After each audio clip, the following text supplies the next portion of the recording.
The wind industry took off back in around 2001, 2002 when the original form of the renewable energy target policy was first put in place by the Howard government, and it's enjoyed many bipartisan reviews since then.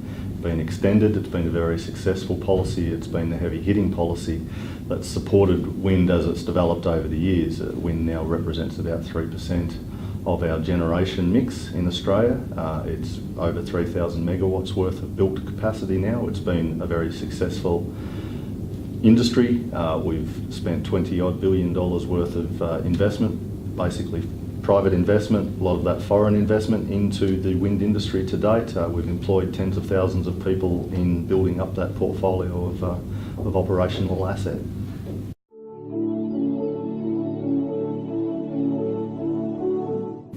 Absolutely.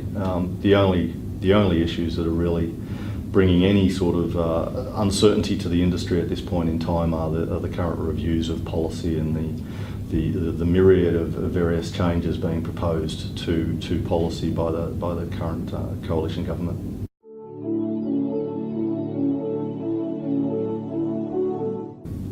Well, there's been no finalisation to the positions, particularly around the RET. That's as I said, the main driving policy that has an influence on whether the wind industry will continue to grow or not. That's presently being reviewed. There's an independent review panel that's been established, reporting through to the Prime Minister's office. That is looking at that very policy. We are, as an industry, very concerned, but obviously working with that panel to try and make sure that data and the benefits of the data around the benefits of that policy have been fully recognised, that the RET itself has depressed wholesale prices, it's protected power prices from exposure to gas, as gas is tripling in years to come, and it has created significant private investment and jobs, as I've already hinted, but particularly in regional communities of Australia where those jobs and investment are sadly and sorely needed. So we're continuing to work with the panel. A lot of industry modelling, both within the industry and outside the industry, groups like the Australian Industry Group and a number of state governments like the New South Wales government, Victorian government, South Australian government and Tasmanian government have all identified the benefits of the renewable energy target, and we do expect that that type of outcome will prevail in the review.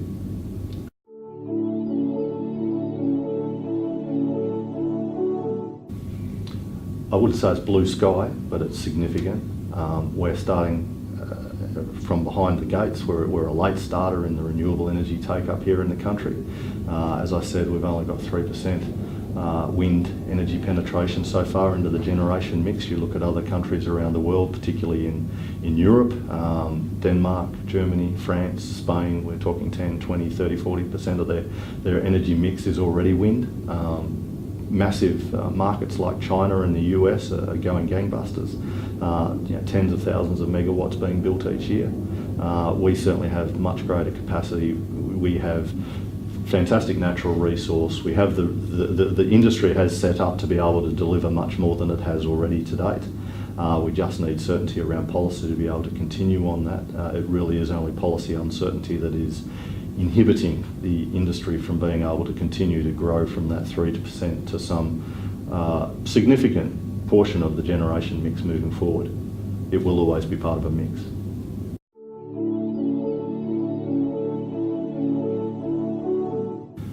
Coming to a resolution on the review, getting policy uncertainty behind us, allowing that policy, assuming it's positive policy that enables the industry to move forward,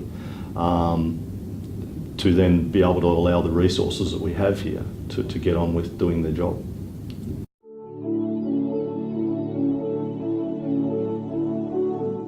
It's a mix of should I say, the investment into wind farms would be a mix, depending on the stage of entry into the development portfolio.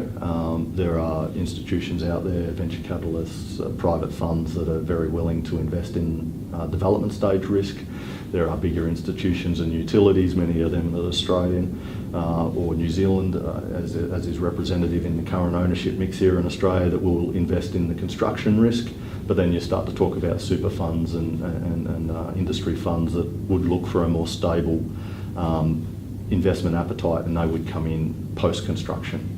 That is the mix we see today, and that mix is largely Australian, but there is also significant early stage investment coming in from overseas.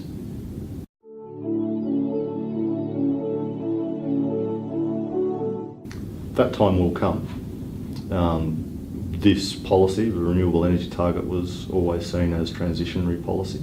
It was meant to assist the industry to enable it to get to that point. It was only policy that's projected to be in place through to 2030 at this point in time.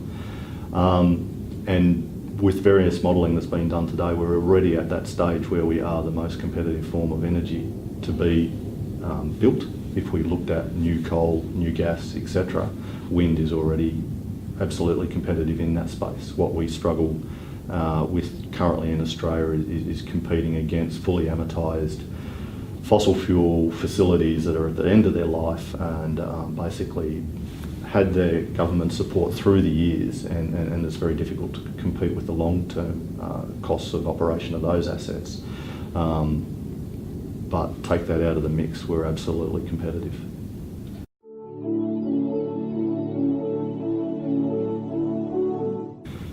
There's probably too many countries to actually name.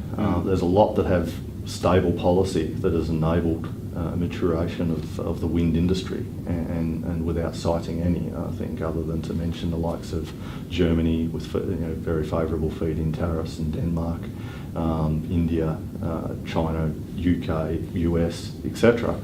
They've all had longer-term visions stabilising their policy that have enabled a significant ramp-up of the capabilities necessary to build 1,000, 2,000, 5,000 megawatts worth of wind per annum. And we can absolutely do that in this country. The problem we've had to date is that the policy regime with a 2-year review cycle has never been stable and long-term enough for us to make that investment in those necessary resources.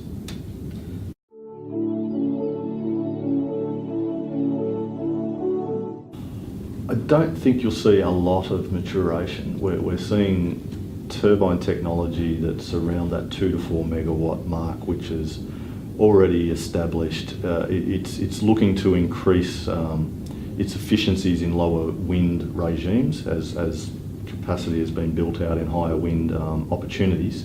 We're now looking at lower winds. We're now looking at technology that enables higher yields in those conditions. So coupling higher yield with lower noise as we are looking to integrate these in society, making sure that the noise issues are not anything that the general community needs to be worried about. And I don't think you'll see a lot. There won't be step jump type changes in terms of technology. I think we'll see a levelising of what we have now, a maturing of it, and continual reduction in the long-term cost of energy associated with those assets. So the efficiency of the output in an economic sense is where the focus is traditionally, and will continue to be in the years ahead. There is a lot of effort going into offshore, and that's where probably the biggest jumps in technology are going in terms of deep sea, offshore type facilities, floating platforms, etc., is where a lot of effort in the technology space is currently going. And proving up 5 to 10 megawatt type turbines in those offshore scenarios is also where a lot of focus is presently going, and I think that would be the case for the next 5 years or so.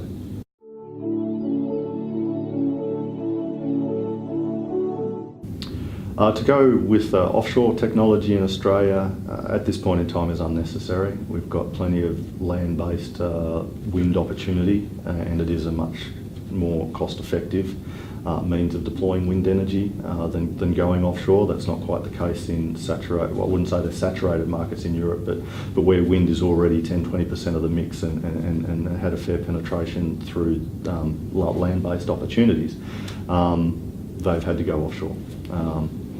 and the price of energy or alternate energy mixes over there is a lot higher than what it is here too. So that helps justify the decision to go offshore.